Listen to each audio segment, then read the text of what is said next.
really happy to be here participating in the Socialism 2014 conference with our comrades from the CWI. It's been absolutely inspiring. Not only to share our message of victory on the $15 campaign and the election of a socialist, but also to learn from the victories that we've had here and to discuss the way forward for the global working class. So join us. Comrades, sisters and brothers, friends, welcome to the main rally of Socialism 2014, a weekend hosted by the Socialist Party. Cuts, crisis, capitalism. They dominate our lives. They deny us dignity. They deny us a future. We don't want much: a job, a decent place to live, the knowledge that the next generation will have a future. But every day, we are left with no doubt that capitalism and its representatives across the world cannot provide these basic things for the overwhelming majority of the world's population, and they have no solutions to the problems that we face. Oxfam tells us that the wealth of the billionaires on this planet is growing by $500,000 a minute. It's nice for them, isn't it? Economists warn that that gross inequality poses a threat to future prosperity. Right, the capitalists say, looking like they're going to get down to business. Let's crack on with the same old policies of aiding and abetting the gross exploitation and impoverishment of the 99%.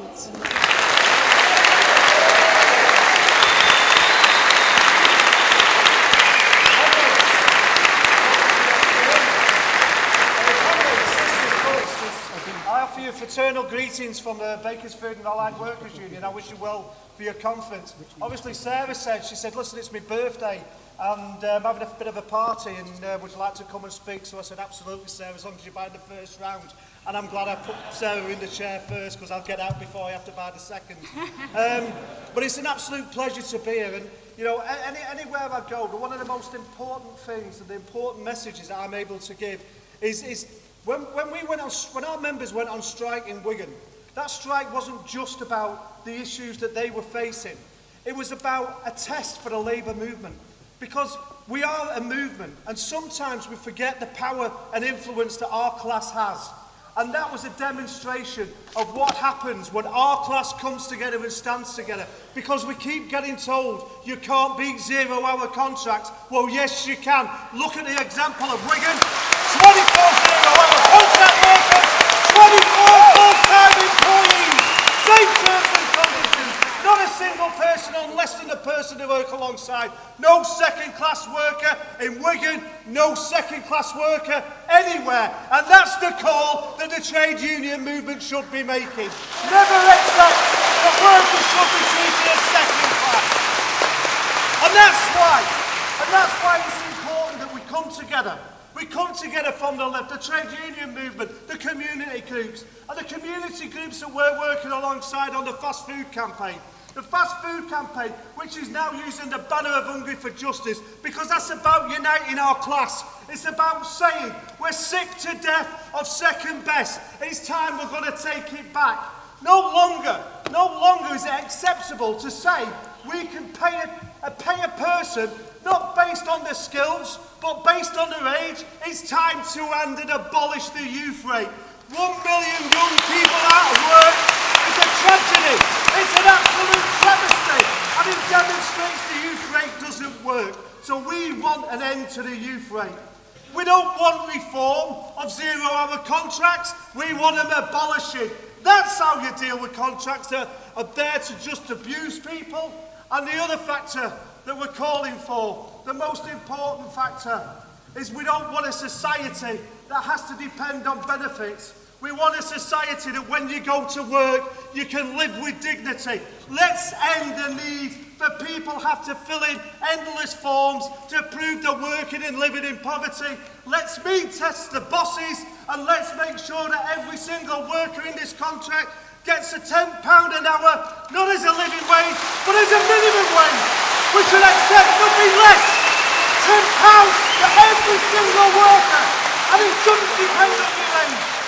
And that's why the campaign for fast food rights is so important. And I know we've got Kshama here, and what a fantastic job they've done in America. What an absolute sterling job those McDonald's strikers, an inspiration to us all. What an absolute fantastic job. Here in London, the Ritzy workers went out on strike. They tell you striking doesn't work. 26% pay rise. You tell that to the Ritzy workers. 26%. 26%. It proves when our cluster comes together, we stand together, we fight together, we'll always win together. And let's take our hats off and salute the St Mungo's workers. Absolutely solid performance, every single one of them out. Again, proving our class when it unites and fights, we win. And I'll tell you what, when politicians say, I'm on the side of the NHS, why aren't they out on the picket lines with the amazing people from Doncaster Care?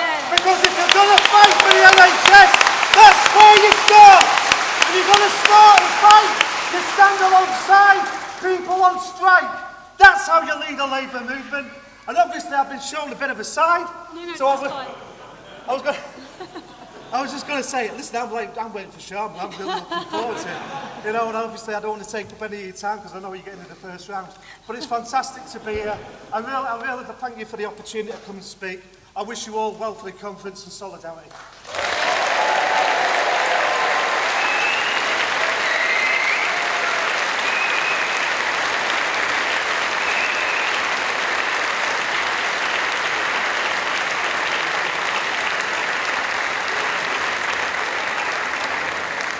Wow, what a great way to start us off. Thank you very much, Ian, and I'm sorry for rushing you.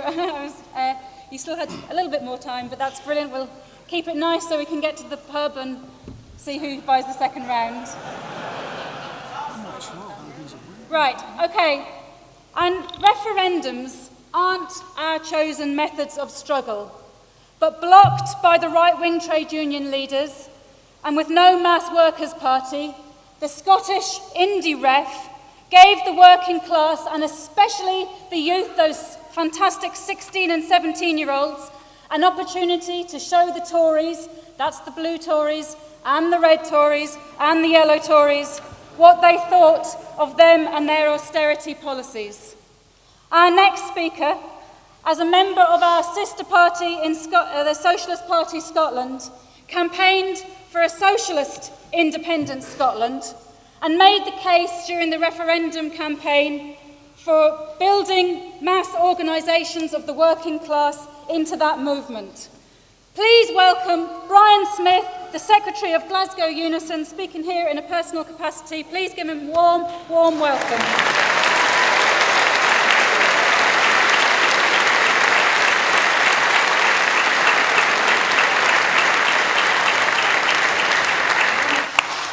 Thanks very much, Sarah, for the introduction, for the invite to speak. Absolutely delighted to be here this evening.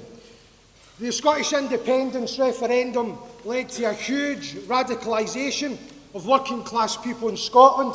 It also created the beginnings of a class divide within Scottish society in relation to who was voting yes and who was voting no. A massive anti-austerity vote, 45% of the people who voted yes. 1.6 million people, and that was about predominantly an issue to do with class politics, to say there should be a different way of running society, and crucially, we don't want any more cuts. That was the message those 45% were given to the establishment of the UK. Huge participation in the referendum. Over 90% of adults who were eligible to vote registered to vote. 85% of people voted. The biggest vote since universal suffrage was introduced in any UK election. And that tells you something. It tells you when people think they have a choice or they can influence their lives, they will participate in democratic discussions. It's not that people are turned off by politics, they're turned off by the current politicians, and the Scottish referendum showed that absolutely clearly. The working class of Glasgow, of Dundee, of West Dumbarton of North Lanarkshire all voted yes, and in the housing schemes of the council areas that voted no, they were still voting yes. The majority of under 55-year-olds in Scotland voted yes, and over 70% of the 16 to 17-year-olds who got the vote for the first time voted yes in the referendum. The public meetings that were organised were huge. Tens of thousands of people participated in public meetings in villages, in cities, in towns across Scotland, a politicisation that we hadn't seen in a generation. Tommy Sheridan spoke to tens of thousands of people in the Hope Not Fear tour, which he led, and we were part of that. And I'll come on a wee bit later on to say something else about Tommy. In relation to the socialist position that we adopted, we did not adopt a yes position for narrow nationalism. We adopted a yes position based on what's best for our class, what's best for the 99% in society, and with a clear understanding that the most militant, the most advanced and the best layers of the Scottish working class and young people saw the yes vote because of an absence of trade union struggle and a Labour Party selling them out as a proxy for doing something different. And that was why we came to the position of supporting a yes vote within the referendum. But not uncritically, our slogan was yes, but fight for socialism, because the SNP's programme for a capitalist Scotland would not remove poverty, would not create jobs, would not give us our children a future, and we were absolutely clear about that when we were making the argument that you should vote yes and fight for socialist measures, public ownership, using the wealth to create jobs, to create an education system, to create homes for people who deserve them, and crucially, the idea of a new working class party as part of that struggle, so that we could then say an independent Scotland would then look to introduce socialist measures and link it up with a unity of calling for an independent socialist England, an independent socialist Ireland, an independent socialist Wales, and of course the idea of a socialist Europe. That was the call that we made, and the call for a working class party was absolutely critical within the campaign that we were involved in. The No campaign was led by the three establishment parties at the UK level: the Tories, the Labour Party and the Liberal Democrats. In the later days of the referendum, they were into a blind panic and pulled out all the stops. But the only thing they didn't use was the actual state forces to try and bully people into voting no. They used the IMF, used the chief executives of Deutsche Bank, they even used the Pope and the Orange Order. There was unity in Scotland. The Pope and the Orange Order were both telling folk to vote no, as well as Obama and the Chinese government. So the idea that 45% of people actually resisted that is actually an incredible development. Clearly,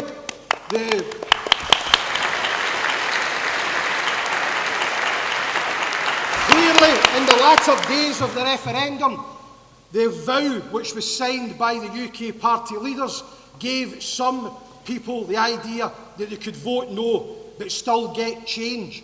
So it's a myth to say that everybody who voted no was still voting for the status quo, still voting for the Queen to be the head of state, still voting for cuts and still voting for inequality. It was clear that some people felt frightened, or they believed that the extensive new powers, as Gordon Brown promised, were going to come, and that would deliver some of the change that they looked for.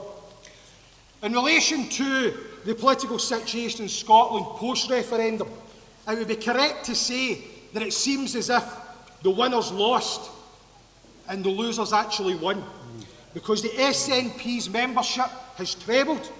They are riding high in the polls. However, the movement of membership from 25,000 to 85,000 members, we're now the third largest party in the UK, never mind in Scotland.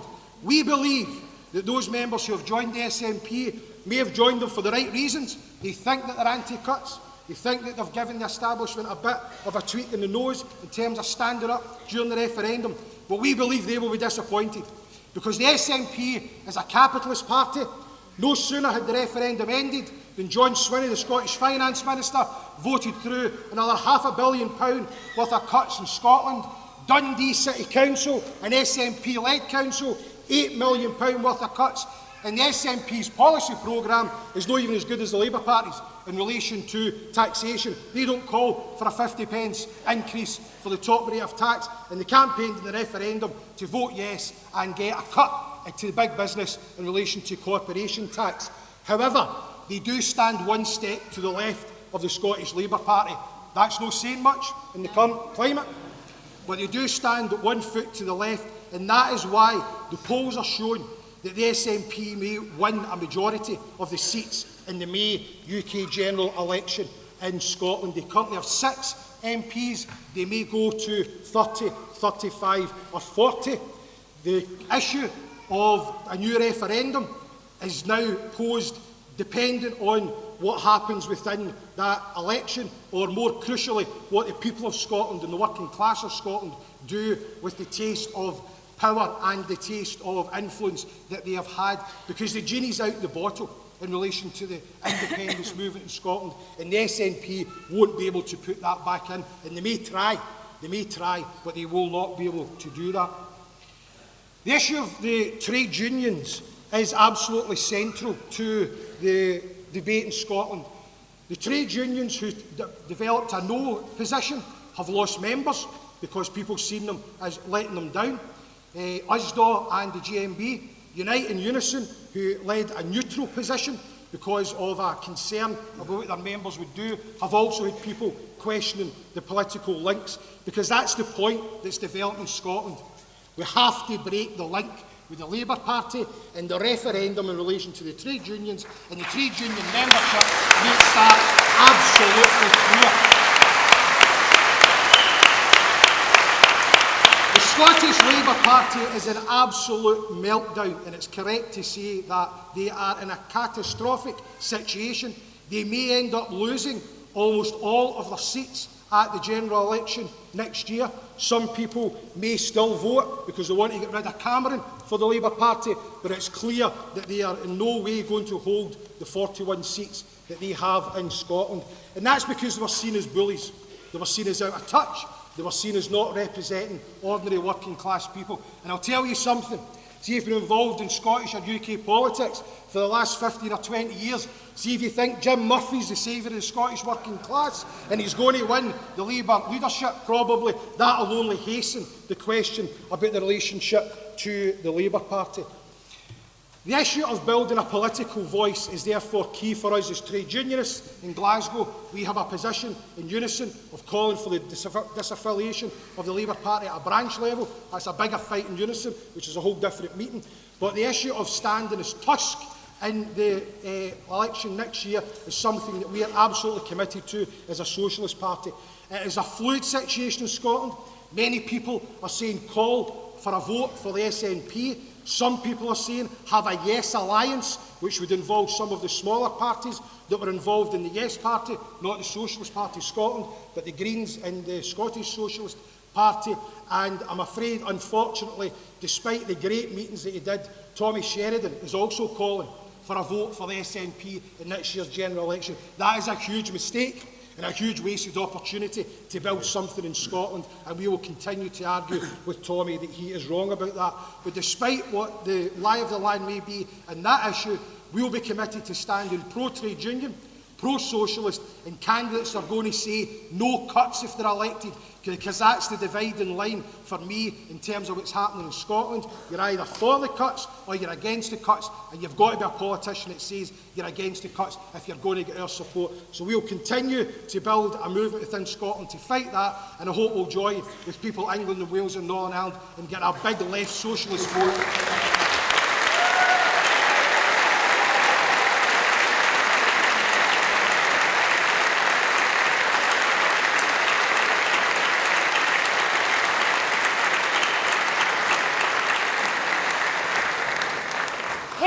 To that. Thank you very much, Brian.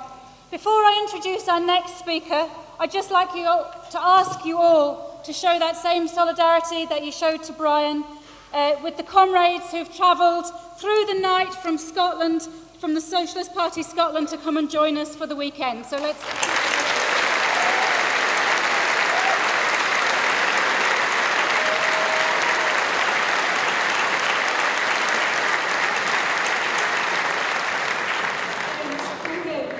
Right.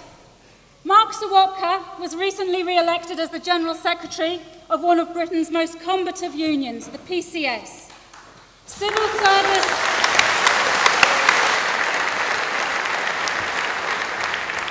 Workers in the civil service are at one of the sharpest ends of the government's austerity measures. But Mark and the socialist leadership in the PCS mean that union forms one of the sharpest points of resistance to the Tories and the fight for an alternative to cuts, crisis and capitalism. So please give a warm welcome to Mark Serwotka.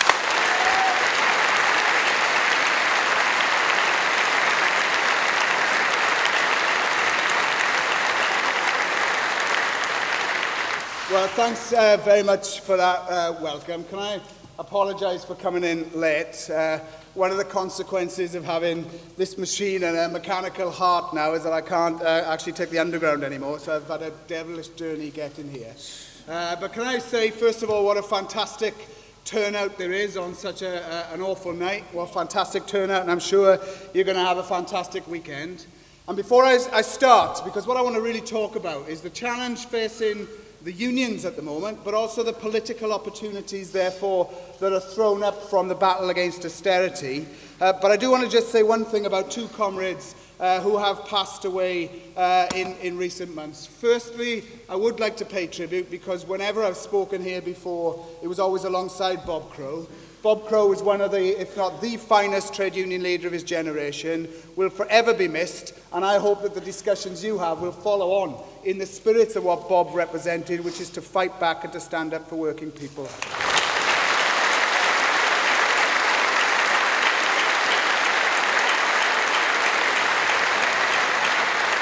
I also wanted to briefly say something of one of your own who's recently passed away, Andrew Price from the UCU and from South Wales, somebody who I didn't know very well, but often when I returned to Wales, which is as often as I can, whenever I did political meetings down in Wales, Andrew was almost always in the audience making a socialist contribution, and Andrew too has a long legacy of contribution to this movement, and he too will be sorely missed, and I hope again we can remember him during the next couple of days.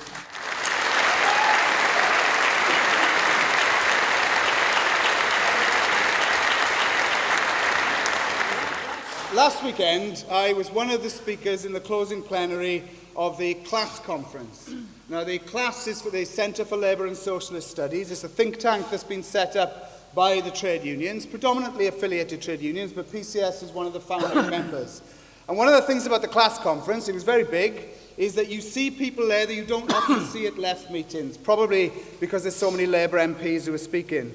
Now, one of the things that struck me about that conference is Lisa Nandy, who was in the final plenary along with me, actually said, and I quote, "We are months away from the most important election of my lifetime." Now, true, she's had a short lifetime, but I would say that for somebody to say that, it actually must implicitly mean that they genuinely believe that the choice facing the British people at the election next May is so absolutely critical, that what's on offer is such diametrically opposed in terms of the alternatives they offer to this country, that it's a no-brainer that people must vote Labour, get the Tories out, and by definition, all of our problems will begin to go away. Now, I think in that one sentence, she summed up what's wrong with politics at the moment. Because as I see it, the election is important.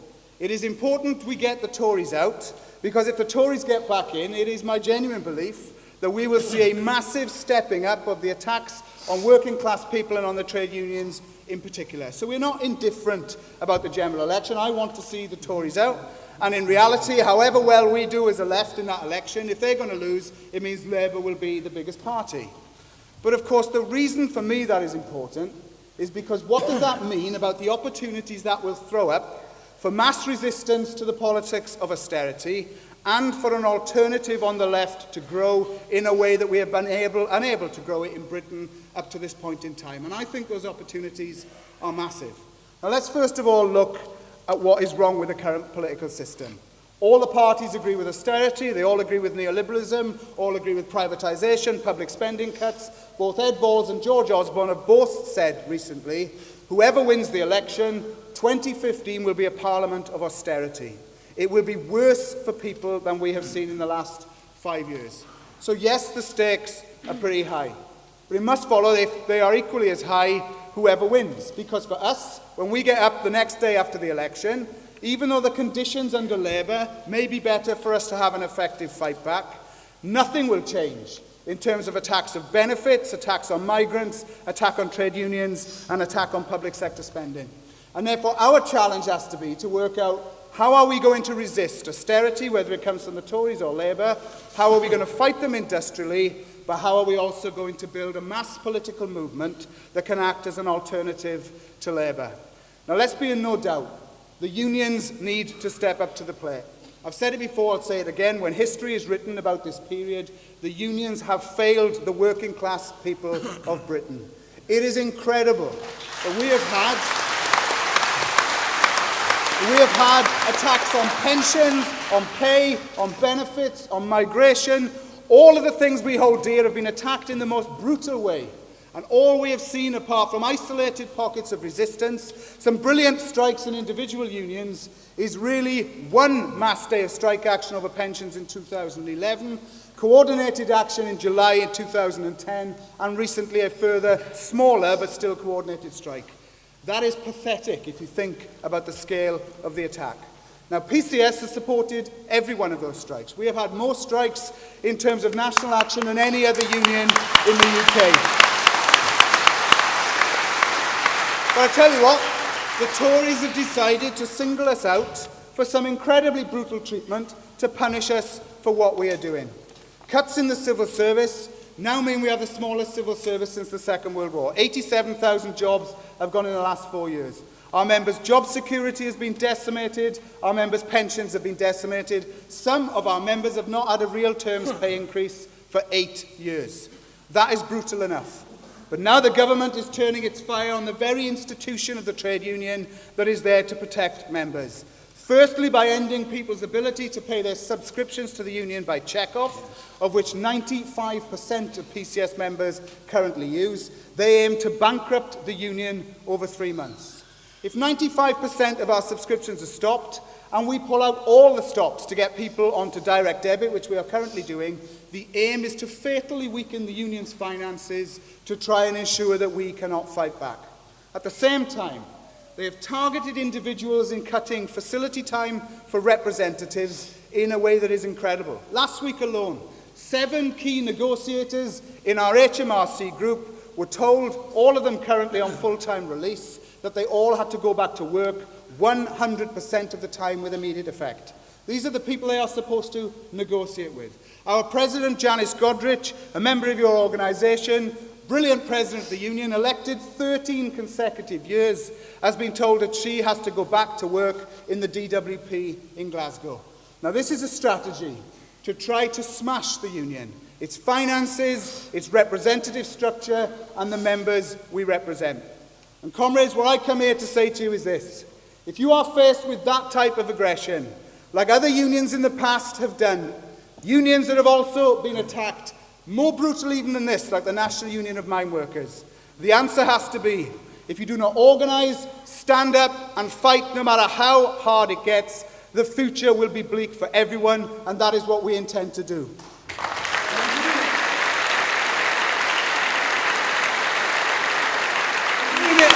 In doing it, let me say this. We will fight. But I call once again on the leaders of Unite, of Unison, of the GMB, and all the unions in the TUC, specifically in the public sector. Let us take strike action together as a matter of urgency, because if we strike together, we can win.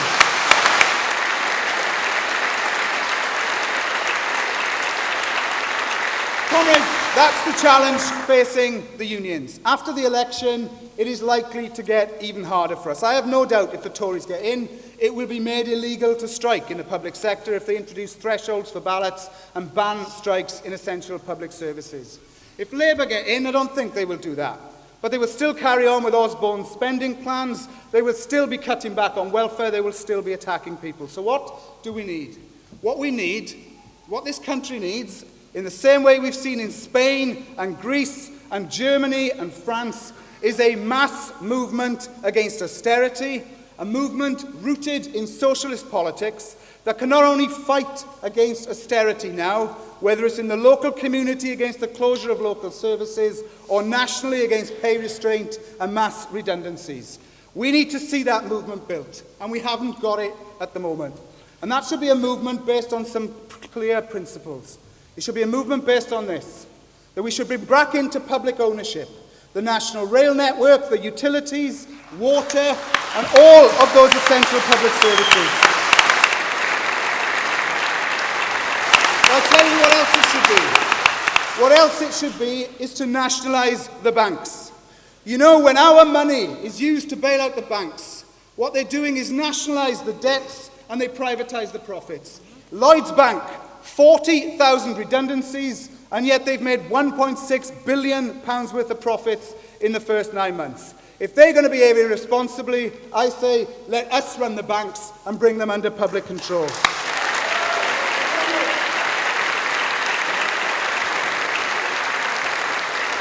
If we want a movement that is for nationalisation, against job cuts, a decent welfare state, scrapping of nuclear weapons, freeing up the trade unions from a situation where we find it incredibly difficult to fight back in the way the bosses can fight against us, we need a movement that this country has not yet got. And out of that movement, if we can build it, and if your organisation can be a key part in it, what will happen is this. We will see effective fight-backs. We will see victory starting at local level and moving up to national level. We will see the change in political consciousness in England, Wales and the north of Ireland in the same way as we have seen in Scotland, having gone through a campaign that really was about austerity and the type of society that we want to live in. And out of that, I believe can emerge an alternative political force that can credibly stand in elections at national level that will give people the opportunity to elect socialist politicians to the national institutions in the UK. And comrades, I'll leave you with this thought. If we build a movement that can fight austerity and that can provide a radical socialist alternative, it will be a hell of a lot easier if we can do that under a system where the electoral reform has happened and we have proportional representation. Why? Not because I'm an anorak who looks at different electoral systems and I've got a fetish about it, but because if you look at all the countries across Europe, including in Ireland and in Greece and in France and in Germany, the left has been able to poll millions of votes, where those votes have been allowed to count in a fairer electoral system. So I think the time has come for us not just to fight austerity, not just to fight for a political alternative, but to also make the arguments to democratise our politics. That means PR, it means recall of MPs, it means the fact that we should take big money out of politics and say politics should be about the people. If we unite and do that, we could be in the most exciting period in politics that this country has seen for generations. But if we fail the task, we will see more defeats. We will still see the choice being between Tory and Labour. We will still see people having to choose the least worst option. What about having the chance to choose a fighting option, a socialist option, winning for working class people and turning the tide against the brutality that is austerity? Thanks very much.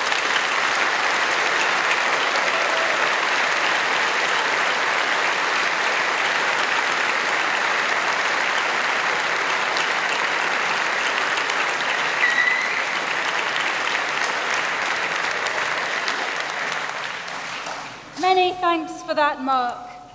Now, I just want to tell you about something that happened last weekend, just a little incidental thing. Because I was sitting at my desk doing some preparatory work for this weekend when I got a text that made me jump for joy. It was from my mum, who I'm always glad to hear from, of course. But it said, this particular text said that she was on a march of 1,000 people against the water tax in the small town in the west of Ireland that I grew up in. That was one of 90-odd protests, and I think it's bliss for all of us socialists and fighters to hear and to see the mass movement that's emerging in Ireland. And it's no exaggeration to say that the Socialist Party in Ireland and its 3 representatives in Parliament have been key in giving a lead to the water tax non-payment campaign that has emerged to fight the brutal austerity being meted out by Irish governments since the crisis. So please, comrades, give a very warm and solidarity-filled welcome to Ruth Coppinger, TD from Ireland.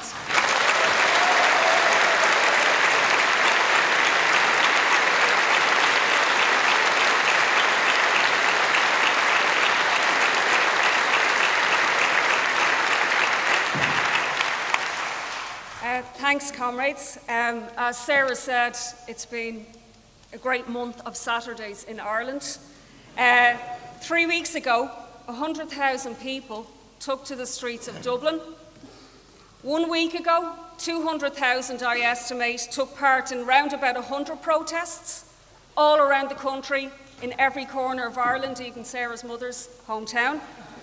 And yesterday, the headline in the main newspaper, the Irish Independent, is "Water Meter Works Cancelled."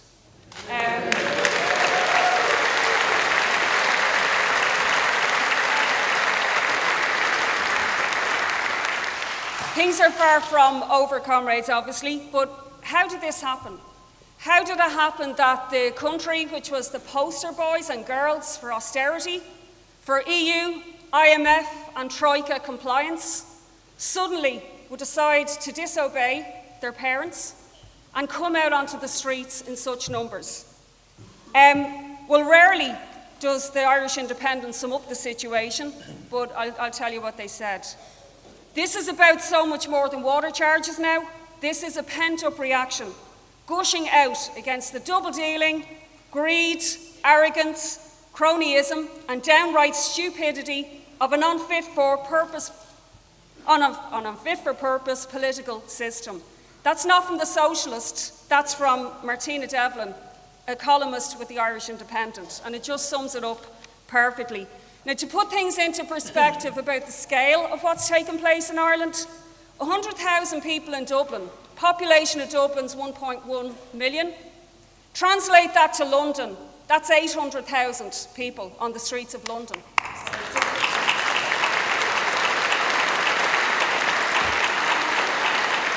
Further add into the equation, there was no posters for this march. It wasn't supported by the Irish Congress of Trade Unions. In fact, the main trade union leader in the country was busy scurrying around with the government at the time looking for a concession on the water charges. It was organised through social media.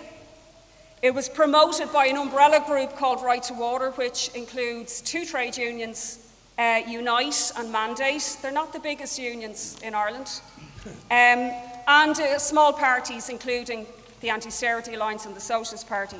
This was a spontaneous uprising from below. I never thought I'd see such a thing, but that's what it was, and comrades need to bear that in mind. In my own area, Blanchardstown, where obviously myself and Joe are the TDs, the stops were pulled out. We had a march of 5,000 people in Blanchardstown alone. And when you consider there was other marches in the city centre, which a lot of people wanted to go into, they wanted to be in a bigger march, not in the local march. That's an unbelievable, it's the biggest march in the history of Blanchardstown's existence. There's been no other thing that's bigger. Now, it's a long way from what was only 1 year ago the prevailing mood in the country. People were down. You could say somewhat demoralised. The first water meter protests were actually installed in my own area. We made attempts. We had 4 protests. We didn't really get sufficient response, so we discontinued having them and focused on when the bills would be coming. In fact, the nickname for the Irish people among protesters who were frustrated at the apparent lack of a response to 6 years of austerity was that they were sheep, who do what they're told, who follow what they're told by their masters. And the seeming failure, not quite true because there were protests, but there was no lead given to expand them, obviously. The seeming failure to respond to a 6-year austerity onslaught led to very frustration among people. But what has been so important for us to recognise is that in the past year, all of the boasts of the establishment that we're now in a recovery has actually played a role in the current protest movement. Because yes, we do have still, it's somewhat of a contradictory recovery with the biggest housing emergency in the history of the country. I have 3 cases, I'll tell you, just on my own books. One woman has put up a tent in her neighbour's garden in the Blanchardstown area. Another young woman had a caesarean section birth and was discharged into a travel lodge with her other 4 children. A man in his 60s visited my office the other day. He's diabetes, arthritis, and he goes to the airport to sleep at night. That's how horrific their recovery is for ordinary people. True, there has been an uplift. The wealth at the top has risen by 12% during the recession. The top 1% own 20% of the wealth. But the talk of recovery has actually opened up a space for people. It's opened up a space that the dilemma for the establishment, the more they keep saying there's a recovery, well then the more people will question, why are you bringing in another austerity measure, the water charges? And this is the dilemma that they have on their hands. How do they talk up the gains of austerity and then risk, having to bring in more? People are questioning, well, where's my recovery? Now, as has been said, this isn't just about the water charges. This is also about corruption, betrayal by the Labour Party in particular, who argued a number of years ago they had to go into a coalition in order to protect workers. They were going to save us from the extremes of paying back the bondholders. They would defend workers, but instead they did the exact opposite. Scotland should take note, and the SNP as well. The Socialist Party argued that there would be a break in the situation, but as I said, there has been a lot of frustration, a growth in populism of both left and right, an anti-party mood in many cases, the growth of says no groups, which are, march very consistently, protest, don't really put forward much of a political alternative. And there's been a huge vacuum because we need a new party for working class people. Who represents the 100,000 and the 200,000 who took to the streets? The answer is nobody. Is it Sinn Féin, who I'll go on to in a minute? Now, the Socialist Party argued last year, when we were involved in the campaign against the property tax, which was another austerity tax, we argued that the activists in that campaign should challenge for seats in the local and European elections in May, take on the austerity parties on a political sphere as well. We argued for a broad umbrella of the groups that were involved in that campaign to do that. We argued the field shouldn't be left clear for Sinn Féin to just ride on the anti-austerity mood that was in society. Sinn Féin aren't a left party. They're involved in imposing austerity in Northern Ireland. They espouse, though, very clever anti-austerity slogans. And unfortunately, other groups, including the Socialist Workers' Party, argued against that and played off an anti-political party mood that was there in society to argue against it. But nevertheless, activists did join us on that project, and it's led to the setting up earlier this year of the Anti-Austerity Alliance, which went on to stand 40 candidates in the elections, won 14 council seats, which I think is an amazing achievement.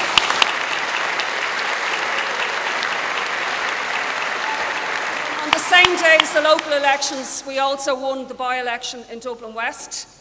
On October the 11th, the same day as the massive march, the Anti-Austerity Alliance won its first Member of Parliament in the election of Paul Murphy.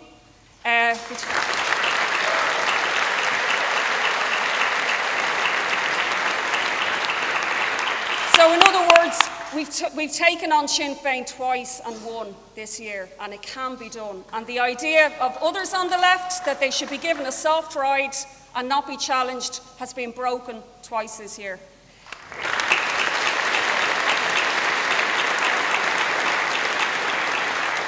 Comrades, we've 3 TDs, MPs in Parliament who are Socialist Party members.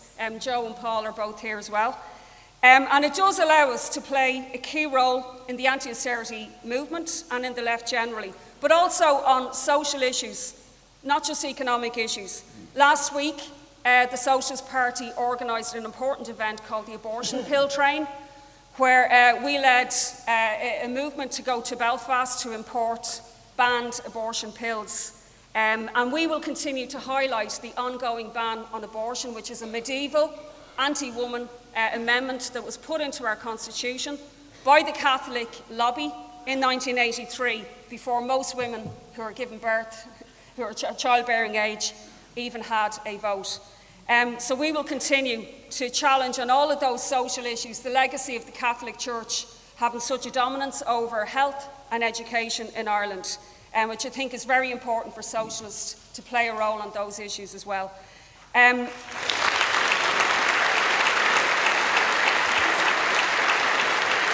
Finish, comrades. The media won't be too long in noticing our influence. We've been all over the Irish media, but this is just one article yesterday in the Irish Independent. Hard left to depth at exploiting fury at water charges, but in power they'd be a disaster. So you can see the way that things are going to go. But it won't really, obviously, I think, have any effect. Comrades, there was an interview done just after Paul won the by-election, and it was put to the main opposition party, Fianna Fáil. They're a right-wing opposition party.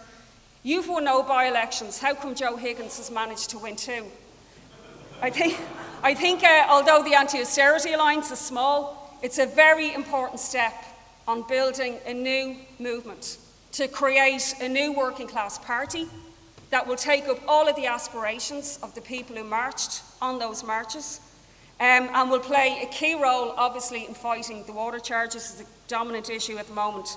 It's incumbent on socialists to take initiatives, in my opinion, that will cut across the growth of populism, of nationalism, of racism even, the likes of UKIP and what we're seeing in other countries, to try to educate and develop people that we're working with in campaigns, and to persuade them of the need to get involved in politics, to change the political order, and to join the fight for socialism. Thanks, comrades.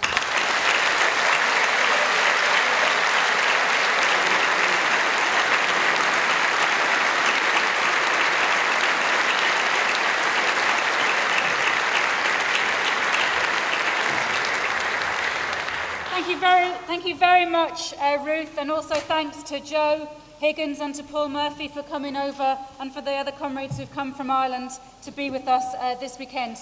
Comrades, I just have a small announcement, which is to appeal to any comrades taking photos. I know you want to record this event, but to please not use flash, because it's having a bad effect on some of the comrades' health. So I'd appreciate if you could just cooperate with that. Thank you.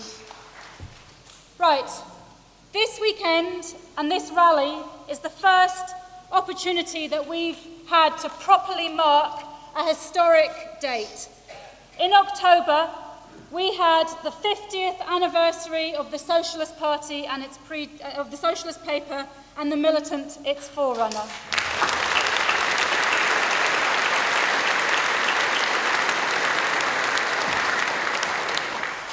To celebrate that, you might have seen on your chairs, there's a very special offer of a 50% off the cost of a subscription. Like I said, there's a flyer on all your seats, and it's only available during the Socialism weekend, so I urge anyone who doesn't yet have a subscription to the Socialist paper to take that up immediately. Now we're going to have the first of tonight's 2 keynote speakers. Peter Taaffe is the General Secretary of the Socialist Party, and as such, he is very well known to many of you here. Over those years, decades, Peter has written many of the articles... Not quite centuries. 2 centuries. Peter has written many of the articles, as well as very important books, that have provided understanding and explanation of the situation facing the working class in Britain and in the world, and of course also putting forward what is needed to change the world as we need to do. The hallmark, as you know, of the Socialist Party is our understanding and our confidence of the centrality of the working class in the struggle to change the conditions of the 99% who suffer under capitalism. So here To present the ideas and perspectives of the Socialist Party, please welcome General Secretary Peter Taaffe.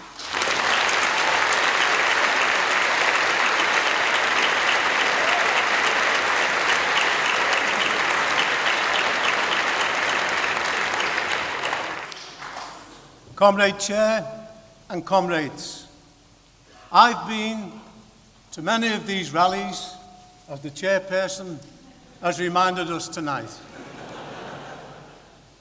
I've been to meetings bigger than this. Remember where we had a rally in the Albert Hall? That was too small for us. We then had to move to the Alexander Palace to an incredible meeting in 1987 where there were about 7,000 to 8,000 people attending that rally. But I have to say that this rally tonight is up there in the enthusiastic approach that the comrades here have taken to all the speeches made on the platform. And I don't think we have to go very far to see an explanation for that, because we are a rising force. It's been shown by the success of our sister party in Ireland, where we have 3 MPs at the present time.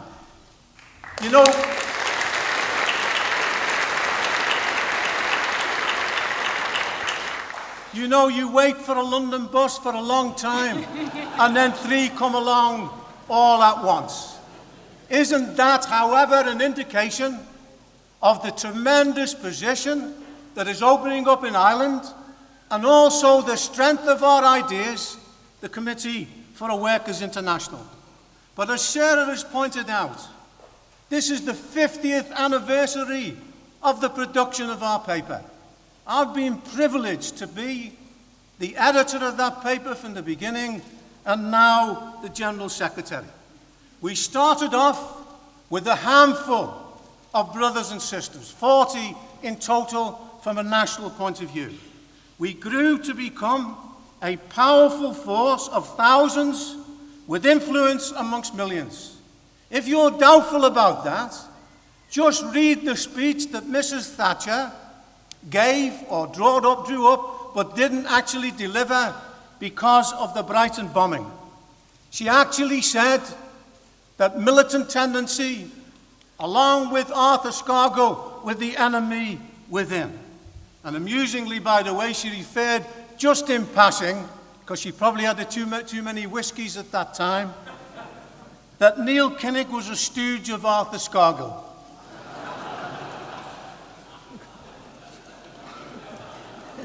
I'll let you work that one out. But why this hatred of us? Very simple. Because militant, us, we beat her. Not once, but twice. It wasn't Neil Kinnock. It wasn't the national trade union leaders. It wasn't small groups, SWP or what have you.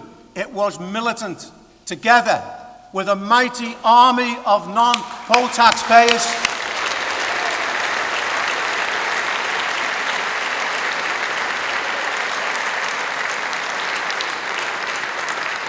That brought Thatcher to her knees. And that was done in the same way as the comrades in Ireland are now battling away on the water tax.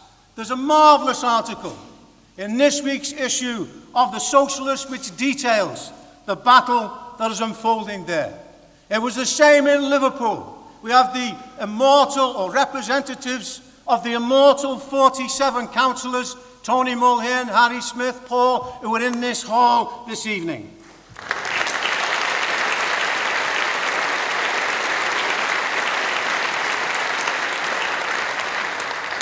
And they created a monument, if you like, to socialism in the houses, in the jobs, in the gains of the Liverpool working class that they accomplished during that battle. Now, in the last week or so, we've heard that a few people on the fringes of the movement, it's true, are accusing us, that is the Socialist Party and Kshama, because of what we did in Liverpool and the colossal campaign and the achievement of 15 now in Seattle, That, you see, is an example of reformism. We plead guilty in getting reforms for the working class. Kshama is of an heroic proportions in the US because of what we've achieved in relation to $15 now. That victory has resonated throughout the US and throughout the world. The same, by the way, applies to the poll tax struggle. In that case, we fought and defeated a vicious counter-reform. We were not involved in parlour games. We took on the executive committee of the ruling class, the government in Britain. Over 100 were jailed. 34 of those comrades were members of the militant and members of this organisation.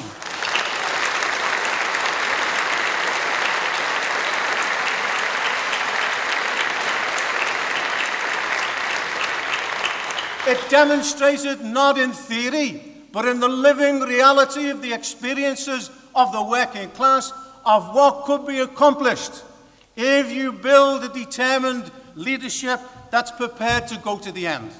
And that is the same in relation to Ireland. It's a privilege to have Joe Higgins here, sitting in the audience, unfortunately, to have him here at this conference with the achievements of him and our comrades in Ireland.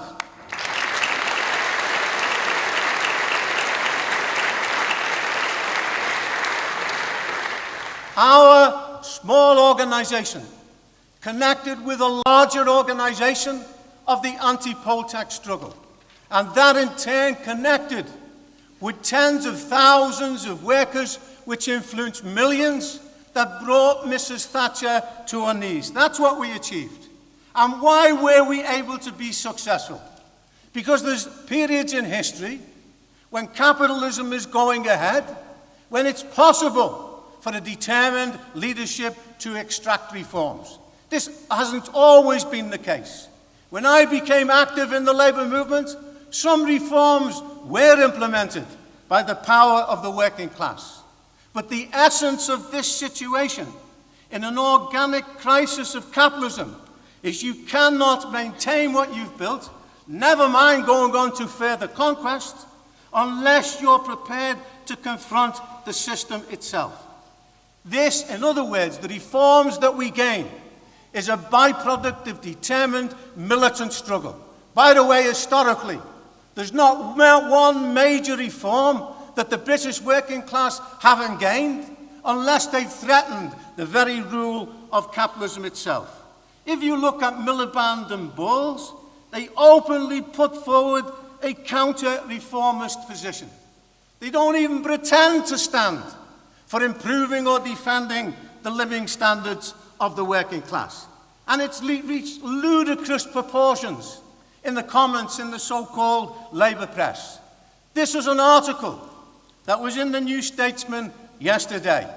A learned debate opened up. What is the future for the Labour Party? And this is what the main article said about the position in the Labour Party. It's a battle between a shit Labour Party and a shit Conservative Party.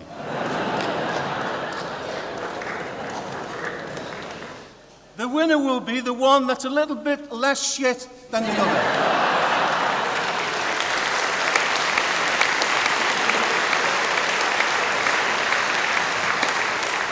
We couldn't have put it better. But that's from a Labour frontbencher, by the way. That's from a man who will occupy one of the powers in a national government if Labour manages to get back into power. This is not even the 1970s. This is a crisis. You don't need really to spell it out in great detail. This is a period when the working class will be ground into the ground, as Mark pointed out, unless we are prepared to fight. But in order to fight, you have to have a programme, you have to have a perspective, and you have to win the support of working people. Look at the position that exists in Britain that the comrade commented on in relation to the minimum wage. If the minimum wage had increased at the same rate as the bosses pay, it would now be worth £19 an hour. Isn't that a terrible condemnation of those right-wing trade union leaders, the pretend trade union leaders, that have allowed this situation to develop.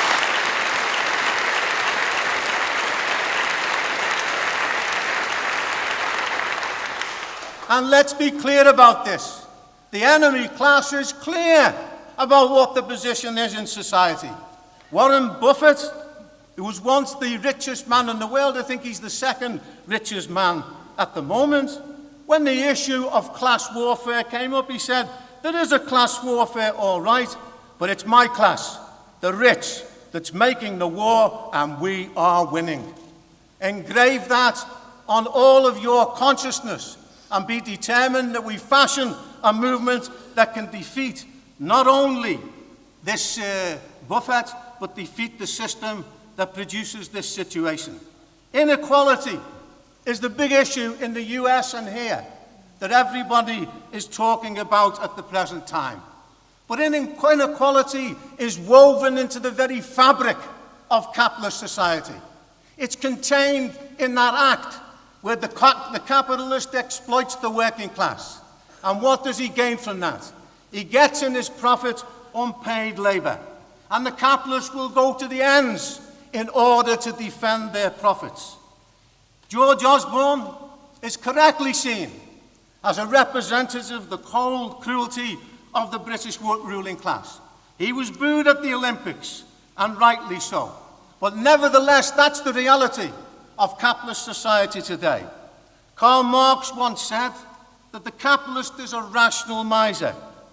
That means that he accumulates wealth, and his job really should take some of that to plough back into production, to develop industry and develop jobs for working people. But at this moment in time, any profits that they make is going back into the bank. If you take the figures in America alone, something like $5 trillion are piled up in what they call cash piles, not invested back into industry. That's 1/3 almost of the gross domestic product of the US. Capitalism is failing. What we have at the moment, according to the experts, in the whole of world capitalism, Britain and America appears to be doing better than anyone else.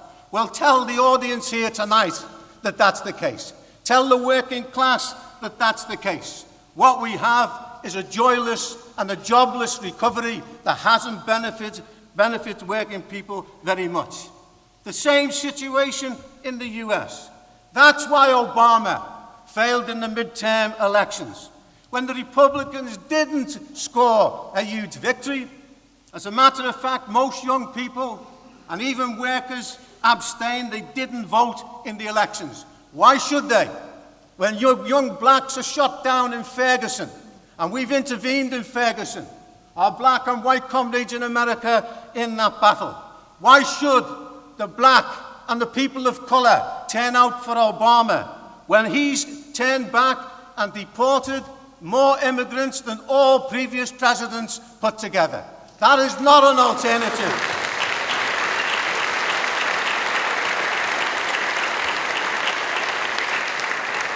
The situation in world capitalism today is so bad that the German bankers, that's the Bundesbank, is urging trade unionists to go on strike, to actually get an increase in wages, they say, of about 3%. When is the last time you've seen bankers being prepared to support a picket line? Why are they doing this? Because capitalism is in a blind alley. And they are part of the ruling class that sees they have to stimulate production. But that's individuals. The capitalist class as a whole are prepared to batten down the hatches and to continue with their austerity program. I agree with Brian's contribution here tonight. The significance of what happened in Scotland cannot be overestimated. That was an uprising of the working class. It was a solid working class proletarian expression of a revolt against the conditions of austerity which had been stoked up and had nowhere to go. And a marvellous role was played by our sister organisation in Scotland itself. We supported the referendum. We don't support capitalist nationalisation. We fight for the unity of the working class. But we support the legitimate national aspirations of the peoples of Scotland itself. Comrades, one of the things that's come out of the Scottish referendum is the absolute catastrophe of the Labour Party. Even people who fought us over decades and said, no, there's life still in the Labour Party, have now rapidly changed their position without admitting it and saying, well, the Labour Party is finished in Scotland. It's not just finished in Scotland, it's finished in England and Wales as well.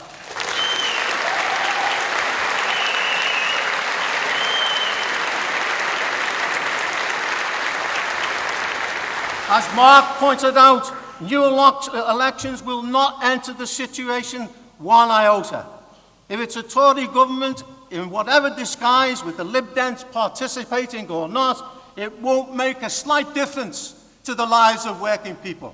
70% of the cuts that were designed a couple of years ago are still to be carried out.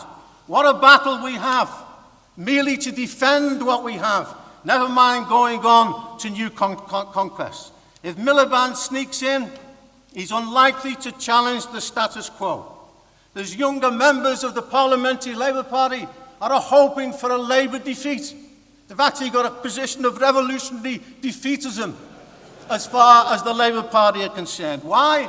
Because they don't want to inherit the mess that exists at the present time.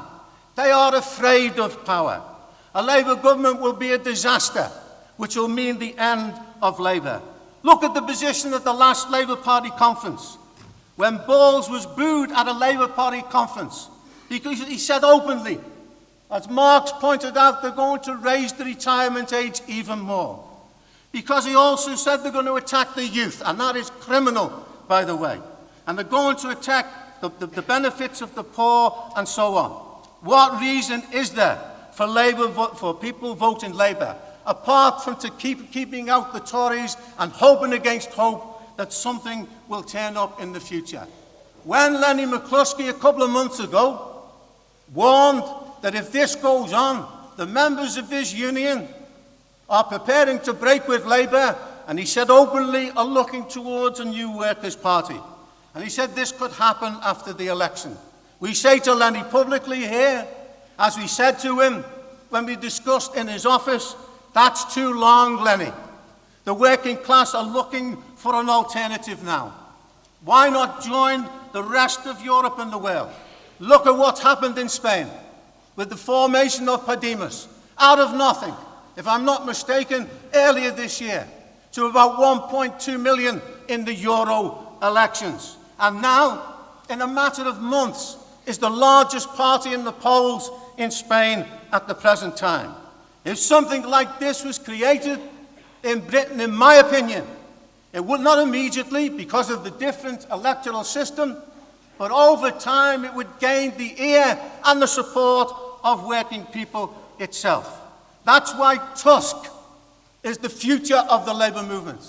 The decision to stand 1,000 candidates in the elections and 100 parliamentary candidates that will give us an electoral broadcast, that's a bold move. That's an enormous step forward. Do we expect that we'll get legions of votes? No, because it'll take time to build up the confidence of working people. But when do you start? When they're coming for us with the lorries to take us away? Because that is the situation that could develop in the not too distant future in France, for instance, where it's possible that Marine Le Pen will beat any candidate from the left if there was a general election. By the way, that would trigger off a movement of the French working class similar to 1934 that would try and bar the way. What kind of society are we living in? When last week The Guardian said paupers' funerals were on the increase. When in the city of Sunderland, you can't even find a pawn shop because the people are so poor they can't even go to a pawn shop itself. Frederick Engels said in the 19th century, when the capitalists were forced to step in and take over ruined industries, He said, this is the invading socialist revolution. There's not one major firm in Britain in the technology sector that does not benefit from the help of the state. This is not private enterprise.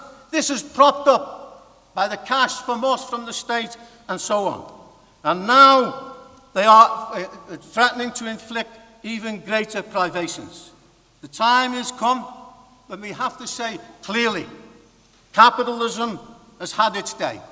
It played a progressive role when it was able to develop the means of production.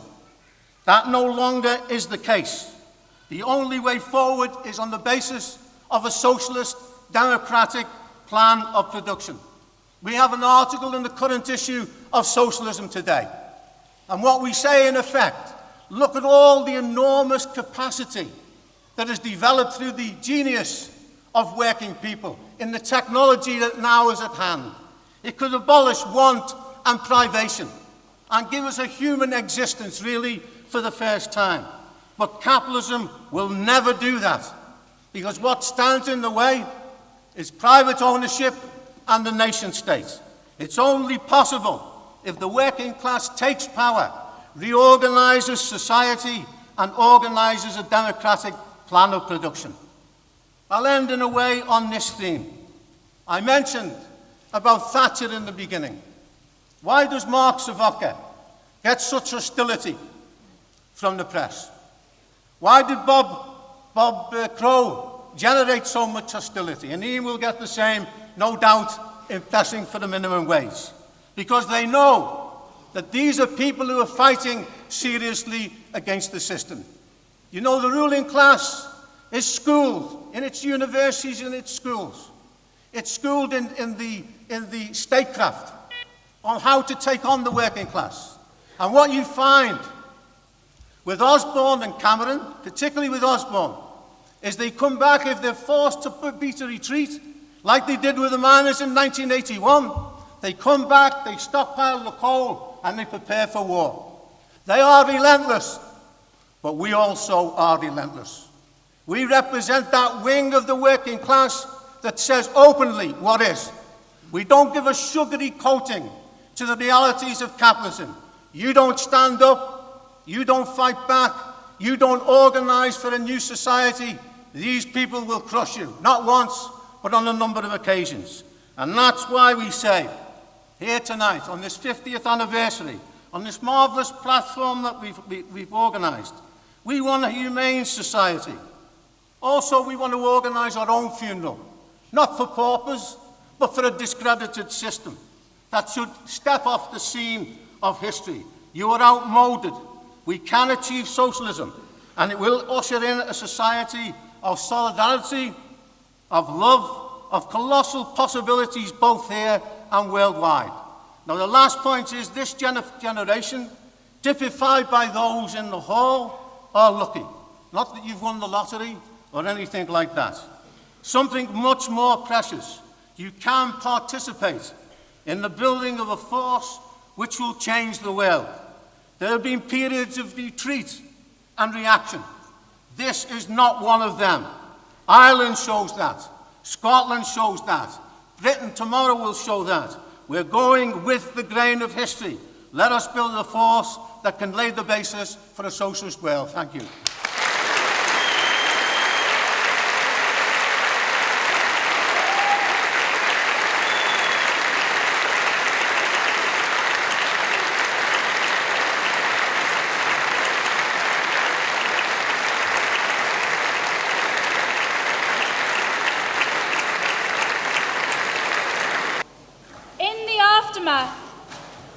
Of the world economic crisis, we watched with great pleasure as Occupy burst onto the scene and coined the phrase of the 99% and the 1% to express the gross inequality that dominates the world under capitalism. That has been exacerbated by the austerity measures that came in the wake of the crisis, as our speakers have outlined.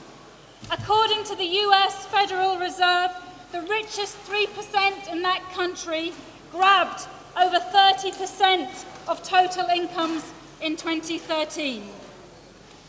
As has been alluded to, Obama, supposedly the most powerful man in the world, appears powerless at this organised crime, at this theft of living standards, and he has been punished in the midterms. But our movement is not powerless. We have enormous potential power when we are organised and when we have leadership. At Socialism 2013 last year, we were rejoicing, as were socialists around the world, at the election of Kshama Sawant, a socialist councillor with almost 100,000 votes.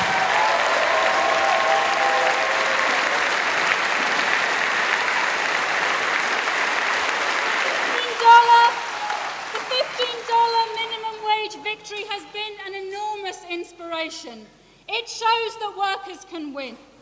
Over the last few months, when we've been preparing and telling people about this event, members of the Socialist Party, I feel like we've been blowing people's minds because we've been telling them what that victory means. That $15 means 100,000 workers in a city the size of Glasgow being lifted out of poverty, paid for by a $3 billion transfer from the bosses to the lowest paid.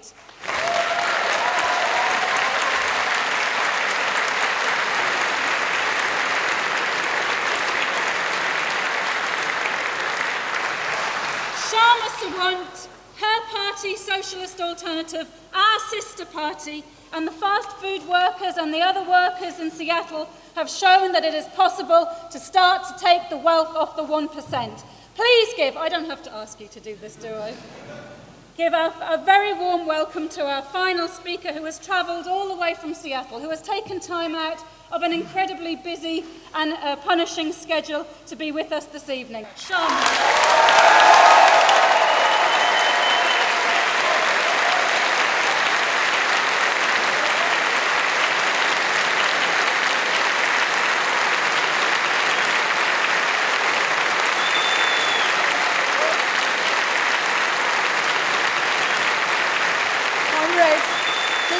Brothers, thank you so much for this warm welcome and the standing ovation I will accept on behalf of Socialist Alternative and the CWI.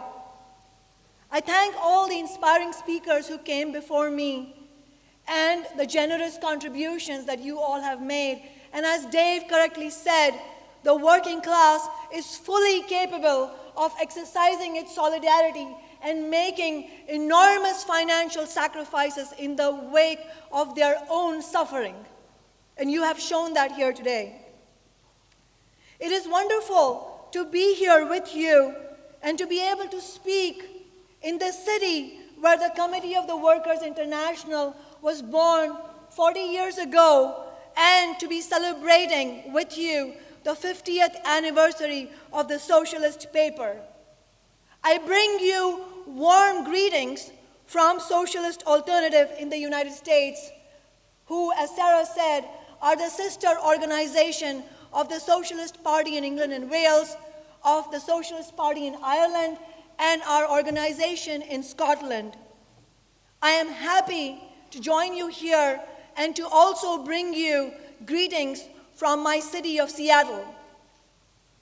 Since we won a $15 minimum wage, many things have been written about what a peculiar city Seattle might be to elect a socialist council member in the heart of global capitalism, and then right after pass the highest minimum wage in the country, more than double the federal minimum.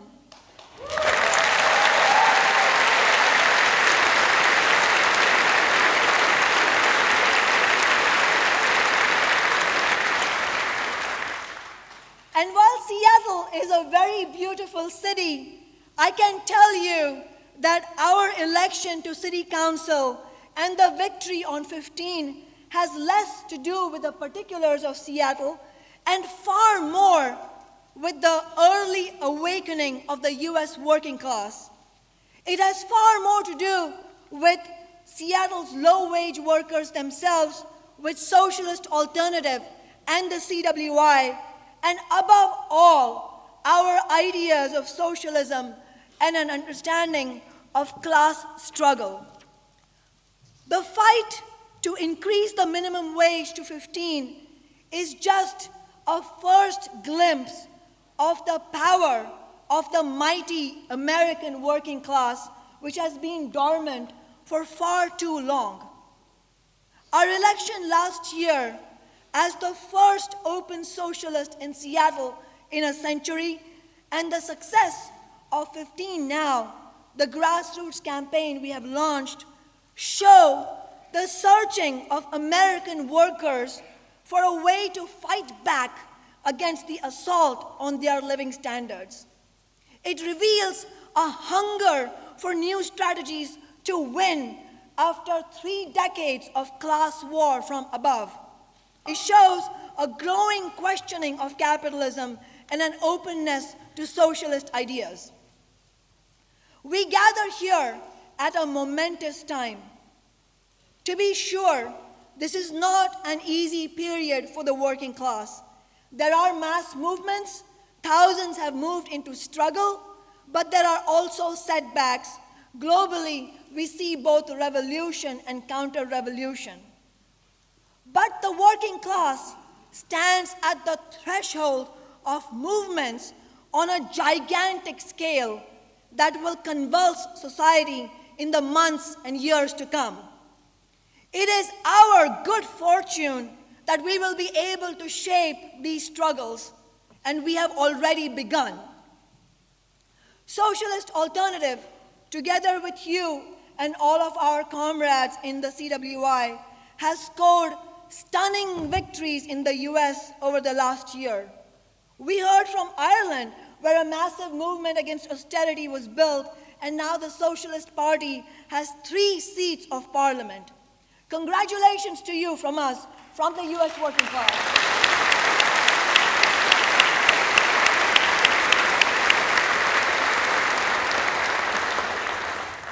And of course, there has been our breakthrough in Seattle.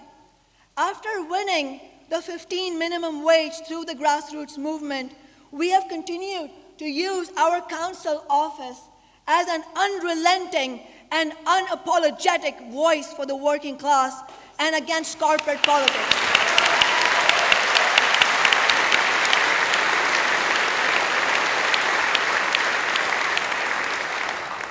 With the leadership of courageous indigenous activists, we recently replaced Columbus Day in Seattle with an Indigenous Peoples Day.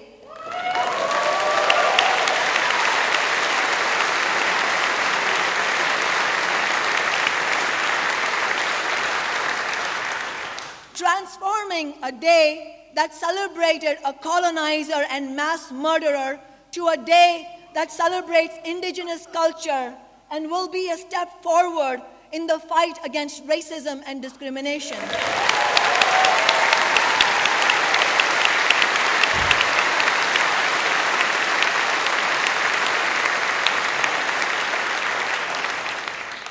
We have worked alongside labor unions to bring justice for some of the lowest paid East African immigrant workers at a local hospital. We are also currently fighting alongside tenants, low-income tenants of the Seattle Housing Authority, an institution that is mandated with protecting low-income housing and which is actually carrying out the actions of a slumlord. They have started a program, they have tried to institute a program ironically called Stepping Forward, which will be a big step back for low-income people. They're saying that their rents have to go up by 400% in the next 5 years. The tenants are furious, and we are fighting with them as the Tenants United against Stepping Forward. While other city politicians, including the mayor, spend their time hobnobbing with big business lobbyists and pushing their agenda, we are fighting for affordable housing and against homelessness. We are working day and night to empower the working class, the immigrant community, and women. Our campaign has been inspiring.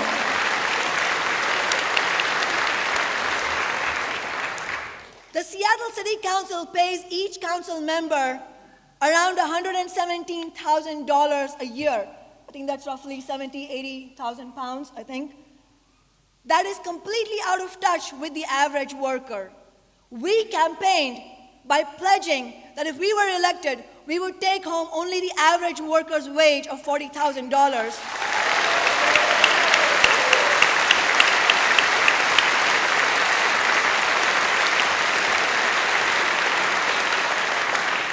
And we are putting the rest into a solidarity fund for workers' struggles the world over.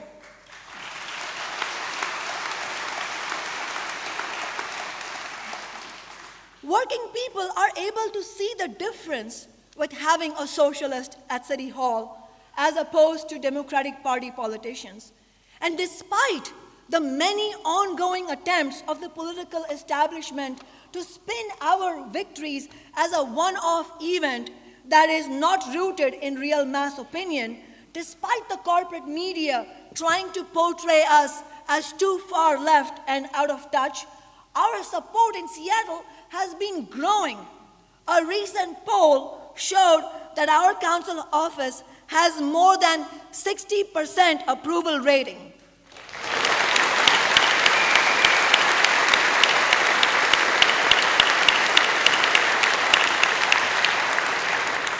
This is by far the highest of any council member in his or her district for next year's election.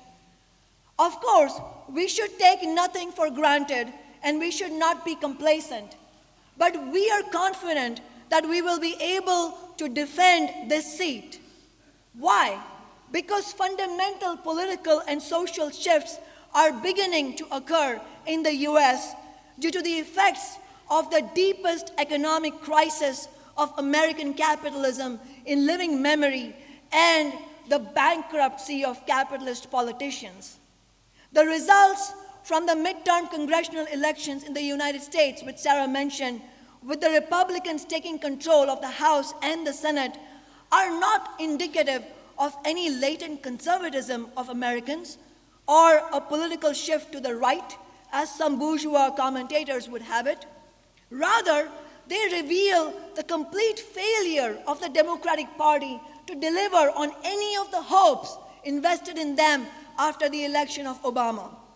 The deep disgust of the American working class with corporate politics can be seen in the low voter turnout that Peter mentioned, with exit polls showing historic low approval ratings for the whole political establishment of the Republicans and the Democrats.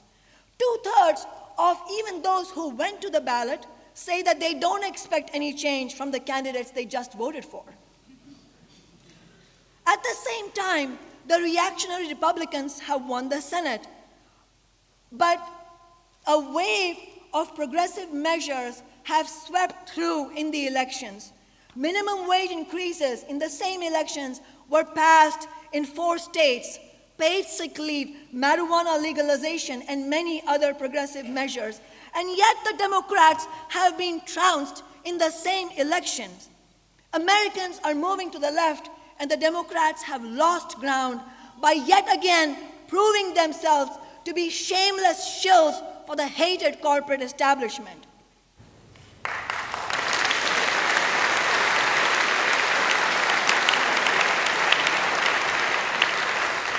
We're seeing this shift happening all over the world. We've talked about Ireland. We should also mention South Africa and the many inroads that the CWI has made to the tremendous role we have played. Consciousness has been shaken. The world is changing. But unlike in Europe and many other parts of the world, the US working class is not weighed down by the disappointments from past betrayals of social democracy like New Labour in Britain.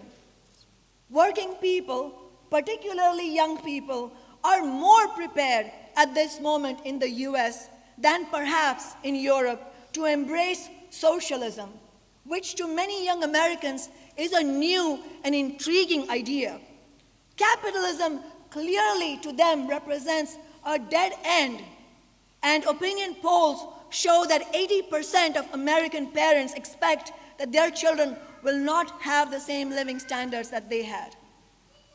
However, unacceptable social conditions are never enough to move working people into action.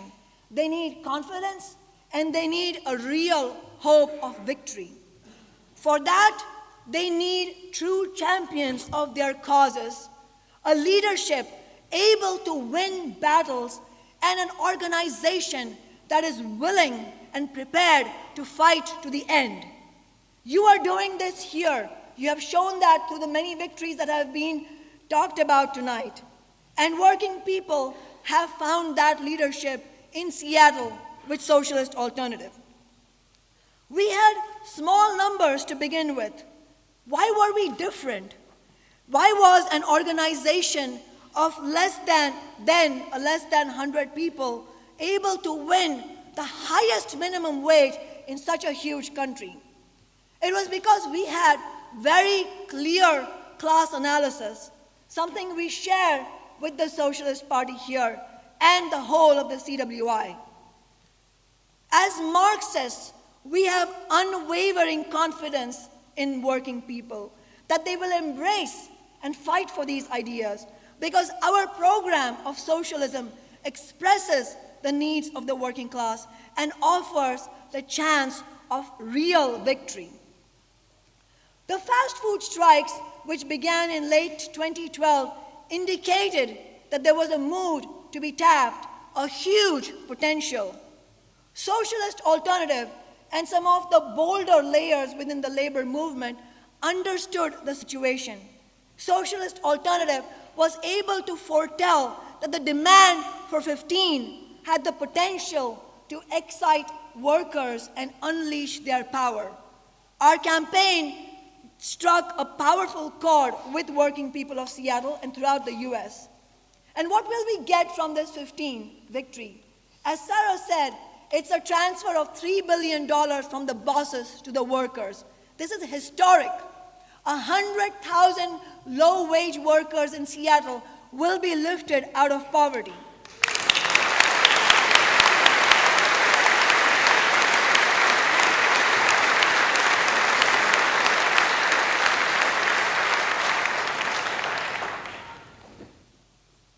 We see a massive and growing outrage at income inequality. The rich are enjoying a profitable recovery, while the living standards of most working people are still below pre-recession levels. We have managed to begin to harness this anger. We organized a powerful grassroots movement. We linked up with the trade unions, with a rising support of rank-and-file union members and a few courageous union leaders. Even some of the conservative union leaders were brought into the class struggle. We have helped to further spread the movement throughout the US, and there are now 15 branches in over 20 cities, and the fight is on.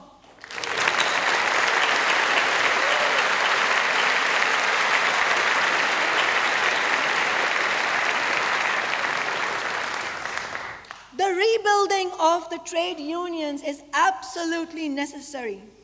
Too many trade union leaders are used to merely going through the motions, lacking conviction that they can defeat the bosses. One prominent trade union leader in Seattle, during the fight for 15, asked us skeptically, "You don't actually believe that you can defeat big business, do you?" They substitute the idea of action by the working class with the mobilization of staffers, paid union organizers who can be counted at marches rather than the mass involvement of workers. What we need is labor leadership such as has been shown by the Bakers Union, our work in Tusk, our work inside PCS and Unison. That's what we need. Our successes, you should log it up.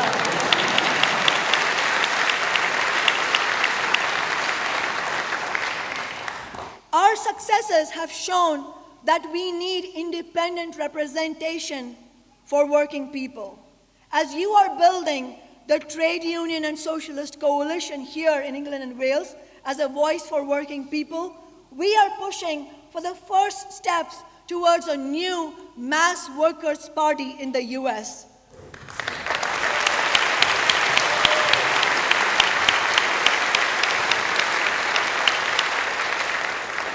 A party that will offer a way to struggle not just against the insane Tea Partiers or the reactionary Republicans, but also against the big business agenda of the Democratic Party establishment.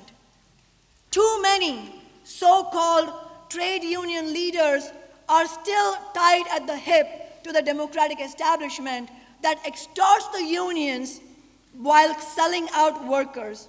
Imagine the impact we could have if the labor unions would throw their weight, activists, organizational power, and money into promoting independent candidates who do not take money from corporations and into building such a mass workers' party.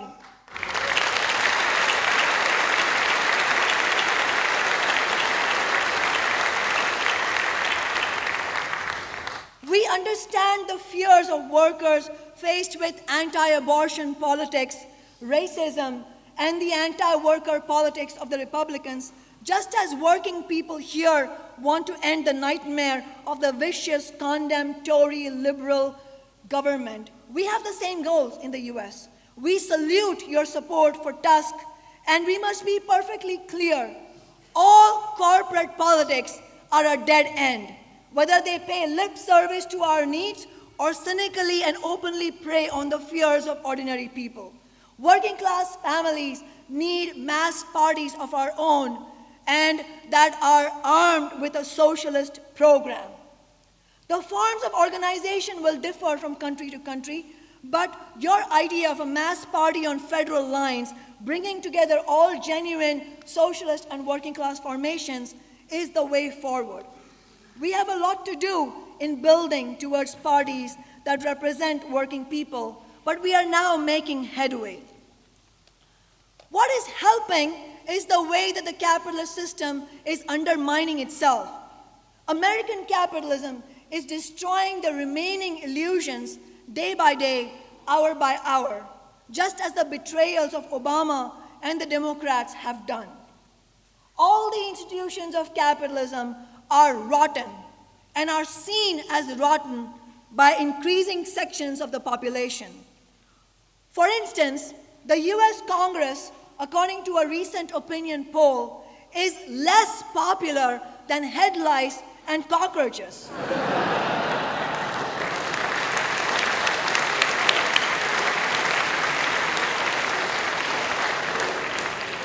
It is a thoroughly discredited 225-year-old institution that clearly represents millionaires and billionaires. It presides over disgusting levels of inequality. And a billionaire in Seattle himself warned his own class that unless they made urgent concessions, the pitchforks are coming for us plutocrats. Big business and its spokespeople are terrified by this contagious effect that they know our victory will have and are determined to stamp out our example of socialism in action in Seattle. They intend to put up a left Democrat against me in the elections next year. They will have the fight of their life.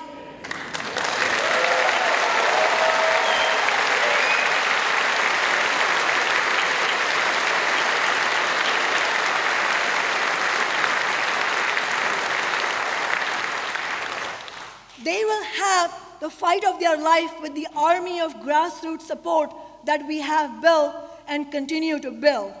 And the example of Seattle is being taken up elsewhere with independent and socialist candidates, a real possibility in the next elections. But this goes hand in hand with the revolt of young people crushed by the burden of student debt and the uprising of the black community in Ferguson, Missouri, where a young black man was killed by a racist, militarized police force.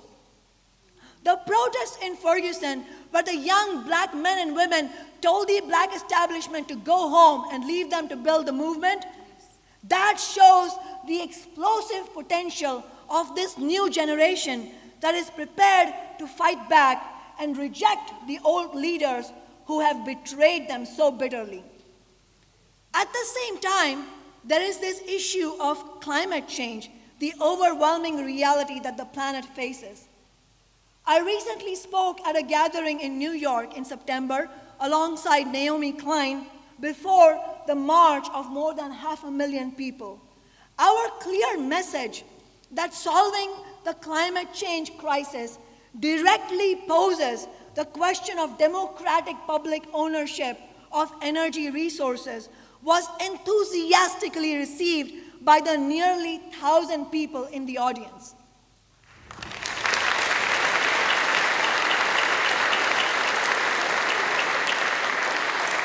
Our call at the same meeting for Vermont Senator Bernie Sanders to run as an independent working-class candidate in the 2016 presidential elections was met with thunderous applause.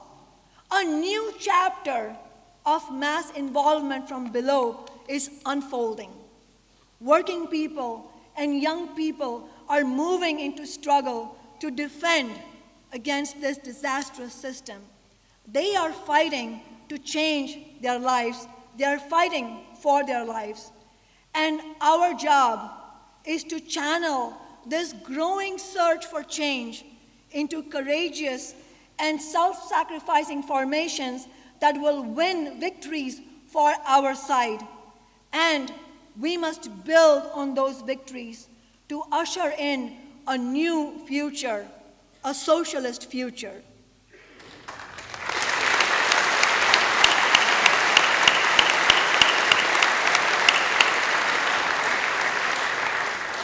Comrades, our appeal here, let's fight together and build the CWI.